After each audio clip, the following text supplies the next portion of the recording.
Shalom Aleichem, bienvenue donc dans notre rubrique consacrée au couple. Alors on a intitulé ce cours aujourd'hui « Quand tout va bien, c'est que ça va mal ». Alors de quoi il s'agit? Tout simplement des premières années du couple. Les 2 premières années, la première année, 5 premières années. On va dire le moment où le couple commence à se construire. C'est un moment dans lequel finalement on ne se connaît pas réellement. On va dire que même si on s'était connus longtemps avant le mariage, on se découvre après le mariage. Parce qu'après le mariage, on est passé sous la roupa, et là on est dans une atmosphère à la fois d'engagement, donc ça exige un certain nombre de choses, et puis en même temps de patience. Donc ça veut dire qu'on va découvrir une nouvelle facette de la personnalité du conjoint. Et donc on se découvre. Alors forcément, étant donné que chacun vient avec sa valise, chacun vient avec son histoire, donc chacun vient aussi avec ses a priori. Donc chacun vient aussi avec un potentiel d'affrontement, un potentiel d'incompréhension, un potentiel de dispute qui est certain. Donc pendant les premières années, il va falloir faire marcher la machine à souplesse. Essayer de comprendre l'autre et autres, etc.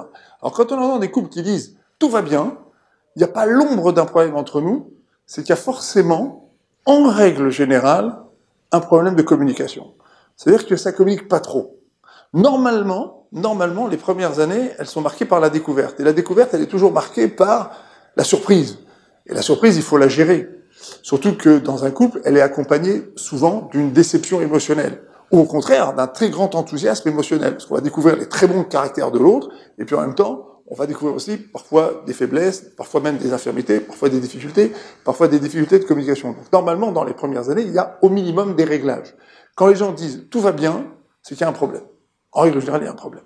D'accord? C'est-à-dire qu'on n'a pas assez travaillé pour se découvrir.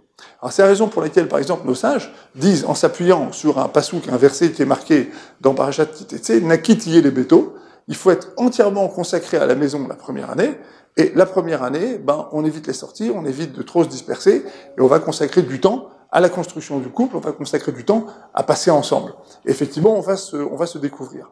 Et cette découverte, elle est forcément accompagnée de petits accrochages, de réglages, ou voire parfois de grosses déceptions qui peuvent même conduire un jeune couple à aller prendre contact avec un thérapeute du couple. Alors, il faut savoir une chose, c'est qu'il ne faut pas être trop déçu, finalement, par ces accrochages ou par ces réglages, voire parfois par ces disputes. Et je vais vous expliquer pourquoi. Finalement, ce qu'on appelle les couples qui tiennent, en français, c'est des couples qui n'ont pas peur, finalement, de la différence. Ils n'ont pas peur des discussions. Ils n'ont même pas peur des conflits. Pourquoi ?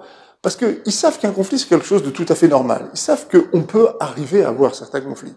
Et surtout, ce sont des gens qui forgent des outils émotionnels, intellectuels, cognitifs pour sortir des conflits.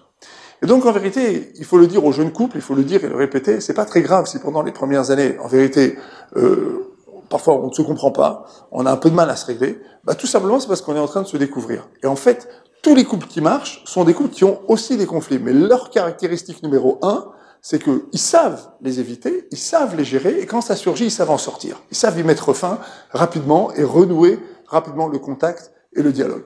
Donc ça, c'est le conseil qu'on peut donner à toute personne qui vient de se marier. Ne vous étonnez pas si jamais il y a des petits accrochages, et ayez peur de l'eau tranquille au lac de Genève à 6h du matin, où il n'y a pas l'ombre d'un petit vent qui passe. S'il n'y a pas le moindre accrochage, c'est qu'en général, on n'a pas assez parlé, on n'a pas assez communiqué. Il faut apprendre à se connaître, il faut apprendre à s'apprécier, et donc ça va forcément se faire par parfois des incompréhensions ou des réglages. Il ne faut pas avoir peur de ça.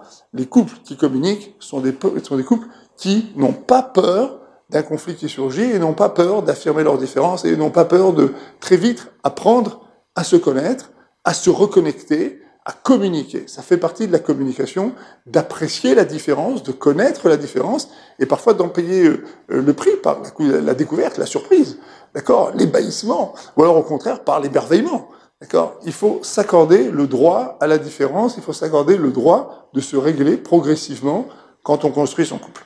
Voilà, c'est une clé importante. Je vous dis à très bientôt.